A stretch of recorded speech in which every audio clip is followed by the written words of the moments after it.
ایران کا امریکی فوجیوں پر بڑا حملہ، 700 سے زائد اہلکار زخمی، کئی ہلاک، سپر پاور کو لینے کے دینے کیوں پڑ گئے ہیں؟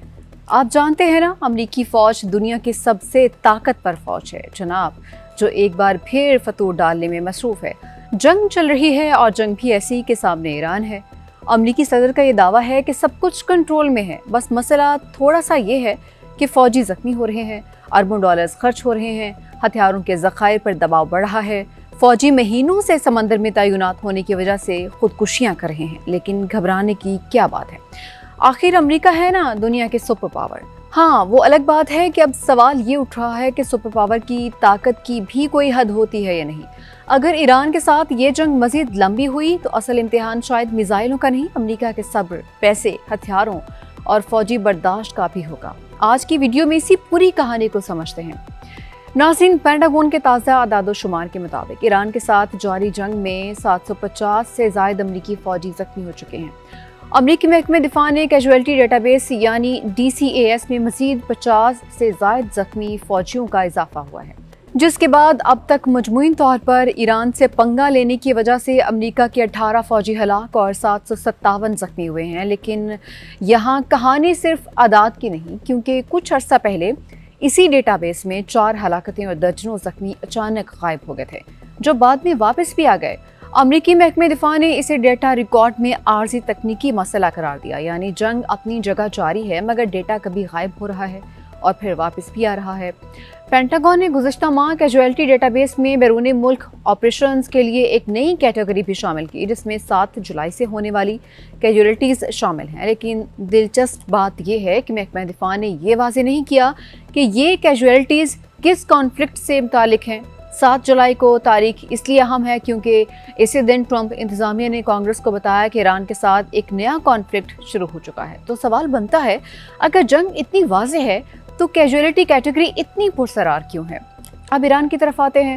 9 اگست کو ایرانی فوجی مشیر محسن رضائی نے دعویٰ کیا کہ جولائی میں ایرانی حملوں کے دوران تقریباً 500 امریکی فوجی ہلاک ہوئے اور سینکڑوں زخمی ہوئے۔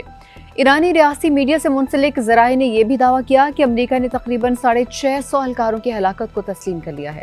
اس سے پہلے علی لاریجانی نے مارچ میں دعویٰ کیا تھا کہ جنگ کے ابتدائی دنوں میں ہی 500 سے زائد امریکی فوجی مارے گئے، لیکن یہاں پھر وہی ضروری بات، ایرانی دعووں کی آزادانہ تصدیق نہیں ہوئی ہے، یعنی امریکہ کچھ اور کہتا ہے جبکہ ایران کا دعویٰ کچھ اور ہے۔ عوام بیچ میں بیٹھ کر سوچ رہی ہے، بھائی اصل نمبر ہے کتنا؟ چلیں اگر امریکی فوجیوں کی ہلاکت کی بحث ایک طرف رکھ دیں تو امریکہ کے سامنے ایک اور بڑا مسئلہ کھڑا ہے، اور وہ ہے پیسہ۔ امریکی وزیر دفاع پیٹ ہیگزیٹ کے مطابق ایران جنگ اب تک امریکہ کو 37.5 ارب ڈالرز کی لاگت دے چکی ہے۔ جی ہاں، 37.5 ارب ڈالرز۔ یہاں یہ بات یاد رکھیں کہ ابھی تک جنگ مکمل طور پر ختم نہیں ہوئی اور کسی بھی لمحے پھر سے حملے شروع ہو سکتے ہیں۔ امریکی اڈوں کو پہنچنے والے نقصان کے بعد پینٹاگون خلیج میں اپنے ملٹری فٹ پرنٹ کو دوبارہ سے ترتیب دینے پر بھی غور کر رہا ہے، یعنی جنگ چل رہی ہے، اڈے متاثر ہو رہے ہیں اور اب یہ بھی سوچنا پڑ رہا ہے کہ کہاں کتنی فوج رکھی جائے۔ ڈونلڈ ٹرمپ کو تو یہ جنگ اتنی مہنگی پڑی ہے کہ اب خبریں یہ ہیں کہ امریکہ کا مجموعی سرکاری قرض پہلی بار 40 کھرب ڈالر سے تجاوز کر گیا ہے، جس کے بعد ماہرین اور بجٹ پر نظر رکھنے والے اداروں نے امریکی معیشت کو درپیش بڑھتے مالی خطرات پر تشویش کا اظہار کیا ہے۔ محکمہ خزانہ کے تازہ اعداد و شمار کے مطابق امریکی حکومت کا مجموعی قرض 40 کھرب ڈالر سے زائد ریکارڈ کیا گیا ہے۔ اعداد و شمار کے مطابق امریکی حکومت کا قرض ایک دہائی سے بھی کم عرصے میں دگنے سے زیادہ ہو گیا ہے۔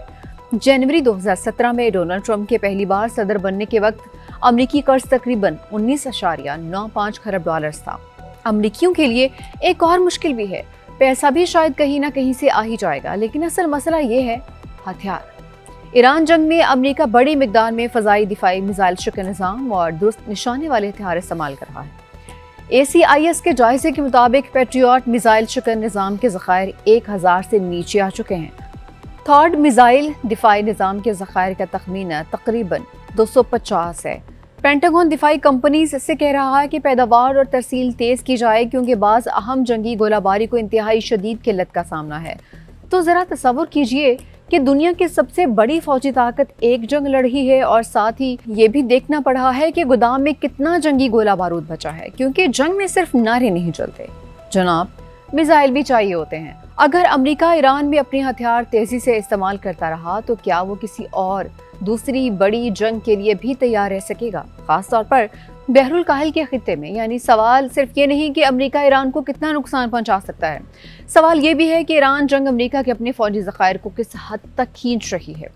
اس کے لیے امریکی بحریہ کی مثال دیکھیں۔ USS ابراہم لنکن پر تقریباً 5000 ملاح اور بحری فوج 9 ماہ سے تعینات ہے۔ اطلاعات کے مطابق 200 سے زیادہ دن گزر چکے ہیں جب سے جہاز نے بندرگاہ پر قیام کیا ہوا ہے۔ ملاحوں، ان کے خاندانوں اور میڈیا رپورٹس میں تھکن، رہائشی حالات، سپلائی اور ذہنی صحت کے حوالے سے خدشات سامنے آئے ہیں۔ پینٹاگون نے بعض رپورٹس کو مسترد کر دیا، لیکن پھر بھی امریکی بحریہ USS جارج واشنگٹن کو ابراہم لنکن کی جگہ بیچنے کی تیاری بھی کر رہی ہے۔ یعنی جنگ نے یہ بھی یاد دلایا ہے کہ دنیا کی سب سے طاقتور فوج کے سپاہی بھی انسان ہی ہیں۔ تو جناب، خلاصہ یہ ہے کہ دنیا کے سپر پاور میدان میں موجود ہے، لیکن اعداد بتا رہی ہیں کہ ہلاکتیں بڑھ رہی ہیں، زخمی ہیں، اربوں ڈالرز کا خرچ ہے، ہتھیاروں کے ذخائر پر دباؤ ہے اور فوجی طویل تعیناتیوں میں ہیں۔ جنگ ابھی جاری ہے۔ اب اگر کوئی یہ کہے کہ سب کچھ کنٹرول میں ہے تو جواب یہی بنتا ہے کہ بالکل جناب، کنٹرول میں ہی ہے، بس جنگ کی لاگت بھی کنٹرول میں ہو، ہتھیاروں کے ذخائر بھی، فوجیوں کی برداشت بھی، اور جنگ کتنی دیر چلے گی یہ بھی تو کیا ہی بات ہے۔ کیونکہ اصل امتحان یہ نہیں کہ امریکہ کے پاس دنیا کی سب سے طاقتور فوج ہے، اصل امتحان یہ ہے کہ وہ طاقت کو کتنی دیر تک، کتنی قیمت پر اور کتنے محاذوں پر برقرار رکھ سکتا ہے۔ شاید ایران جنگ کا سب سے بڑا سوال اب یہی ہے کہ جنگ کون جیتے گا۔ یہ بات کی بات ہے، پہلے یہ دیکھنا ہوگا کہ اس جنگ کی قیمت کون کب تک برداشت کرتا ہے۔